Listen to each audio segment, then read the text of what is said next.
Olá, aventureiros e aventureiras. Vamos seguir adiante com o nosso treinamento para aposentadoria sem depender de advogado. Quem aprende não depende.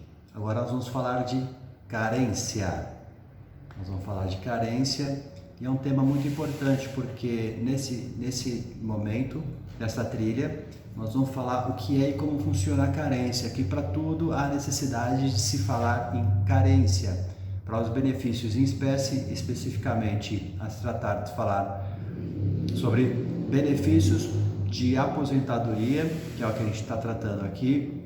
Existem as carências, existe para todos os benefícios, mas nesse caso vamos falar como é que funciona a carência para cada caso em específico. O que é carência, como funciona, como começar a contar e qual é a diferença de carência para tempo de contribuição, ok?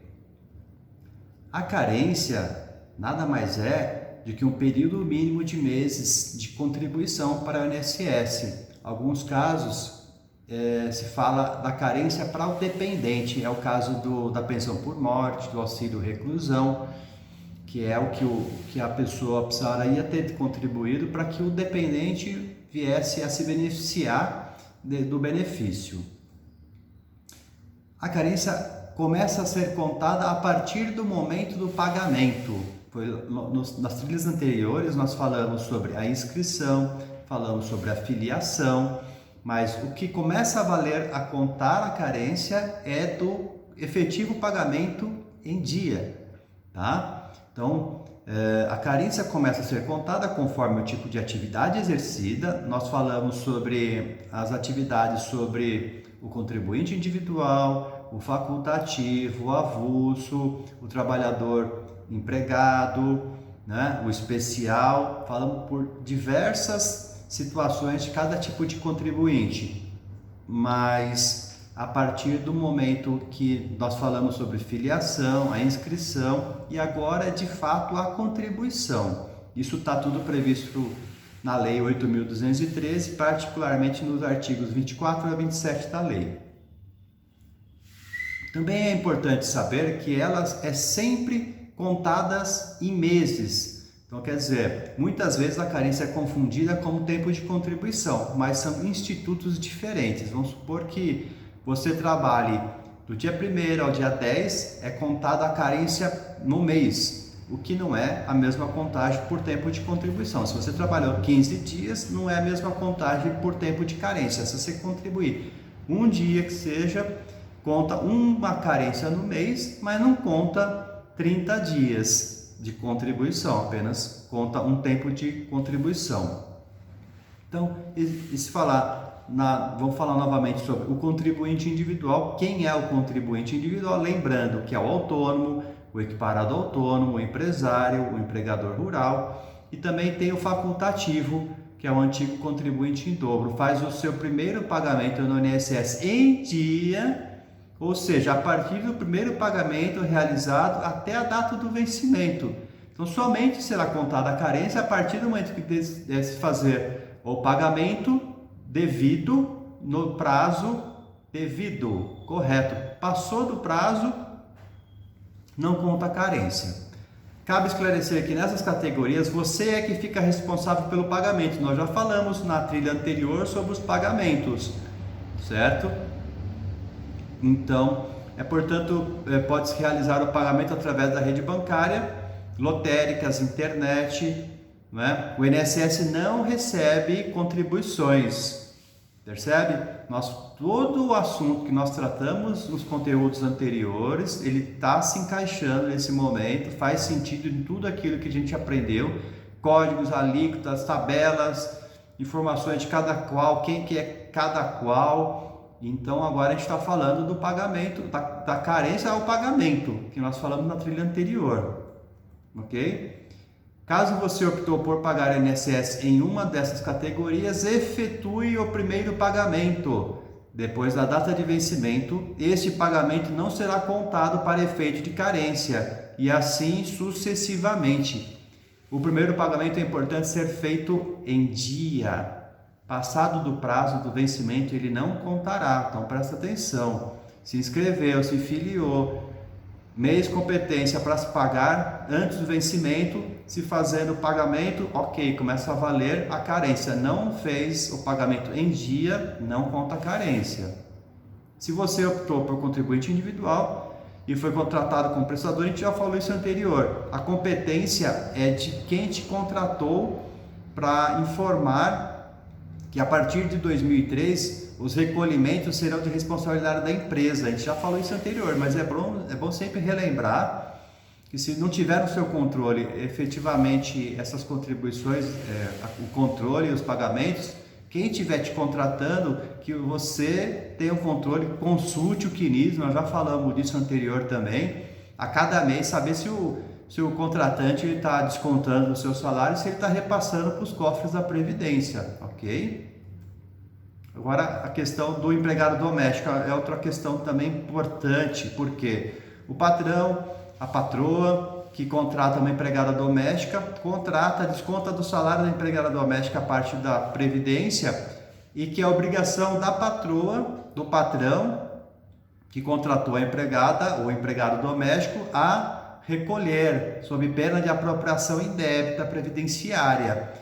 Mas se o patrão ou a patroa não fizer esse recolhimento, quem sofre as consequências será você, que é empregado doméstico. Então toma atenção, tá? A carência conta a partir do momento em que tenha o seu primeiro pagamento ao INSS, nessa condição em dia, ou seja, mais uma vez, em dia, ou a partir do primeiro pagamento realizado até a data do vencimento, mais uma vez, até a data do vencimento. Para essa modalidade, se você não conseguir comprovar o primeiro pagamento em dia no momento do pedido do benefício, a carência poderá ser contada mesmo assim e a partir da data de início do exercício da atividade, mesmo que intercalada, desde que você fique comprovado que você realmente exerceu a atividade de empregado doméstico. Então é importante você ter comprovações efetivas, documentos, tá? Porque a obrigação é do empregador, só que se ele não fizer, a consequência cabe a você. Então a gente está instruindo você a se aposentar e não depender de ninguém. Então é importante juntar todas essas provas, ok? Nessa situação, o benefício será concedido com o valor de um salário mínimo. A gente não quer, ninguém quer um benefício concedido de um salário mínimo. Então, portanto, tome atenção a essa comprovação. Todo mês, confira se o empregador, ou seja o patrão sendo empregado doméstico, se você está se repassando essas contribuições através da consulta ao CNIS, através da consulta ao meu INSS, Gera Sente, já falou isso anterior. Consulta mensalmente, para não ter problemas futuramente. O trabalhador avulso é aquele que a gente também falou, conta da mesma forma. Tem que se comprovar o pagamento do trabalhador avulso no primeiro dia até a data do vencimento. Nessa modalidade, o pagamento ao INSS é presumido, pois a responsabilidade do recolhimento não é sua, mas se for feito o pedido de benefício e não constar recolhimento, você deverá, mediante documentos, comprovar o exercício da atividade para sempre, não é? Mesma coisa, você está trabalhando lá, suposto de empregado sem registro, se você quer entrar com uma ação da justiça, tem que provar que você trabalhou. Então, prova juntas de documentos para que futuramente, que vier a precisar, ainda mais se falar de INSS aposentadoria, que leva de 30, 35, 40, até 40 anos para se requerer um benefício, e tem que se ter tudo isso muito bem organizado. A gente já falou, nós vamos falar sobre os documentos necessários para se preparar o pedido da aposentadoria. O segurado especial trabalhador rural, a partir do mês de novembro de 91, porque o lavrador, o trabalhador rural, não é? Porque anterior a isso era contado o tempo de contribuição, tá? Agora a carência é mediante ao pagamento. Se você é segurado nessa condição, enquadrado no INSS por conta própria, será enquadrado como facultativo e deverá seguir as mesmas regras explicadas anteriormente, falando sobre a questão do contribuinte facultativo. Importante ressaltar que para todas as categorias listadas, a comprovação do exercício da atividade em apenas um dia como devido recolhimento conforme o caso, é válida e computada como um mês completo para efeito de carência, não como tempo de contribuição. O que não é contado? No caso, o serviço militar não será contado como carência, mas poderá ser contado como tempo de contribuição, ok? O tempo de trabalhador rural anterior a novembro de 91 para fins de aposentadoria no momento do pedido do benefício será trabalhador urbano, ok? Este item merece especial atenção quanto à seguinte situação: o trabalhador rural anterior a de 91 poderá ser computado como tempo de contribuição e não como carência. Legal? O período em que você esteve recebendo auxílio acidente ou auxílio suplementar, falaremos nesse momento, num tópico específico no outro momento. Também tem atenção de quem recebeu auxílio, benefício, acidente, doença e como é que fica a situação, né? Como funciona a carência reduzida antes da reforma? Você e seus dependentes que requeiram o benefício, o marco inicial da contagem da carência dependerá do tipo da atividade exercida. Igualmente, quando ocorreu a filiação, a inscrição e a contribuição.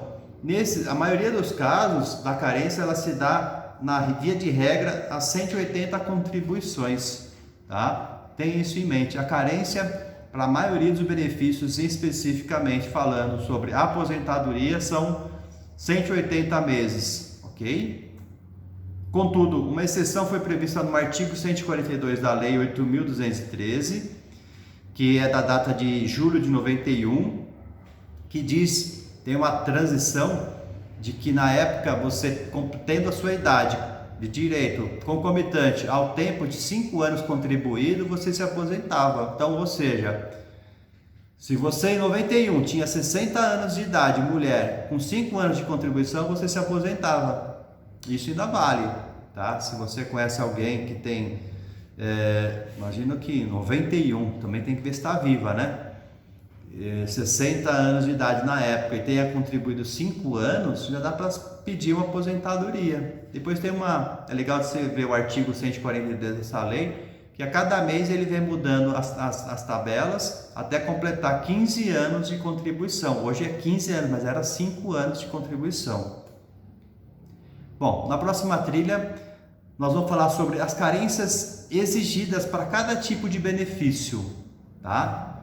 A gente contou agora como conta a carência, a partir de qual momento que conta, começa a valer. Agora, na próxima trilha, nós vamos falar especificamente a cada tipo de benefício, quanto que precisa ter de carência.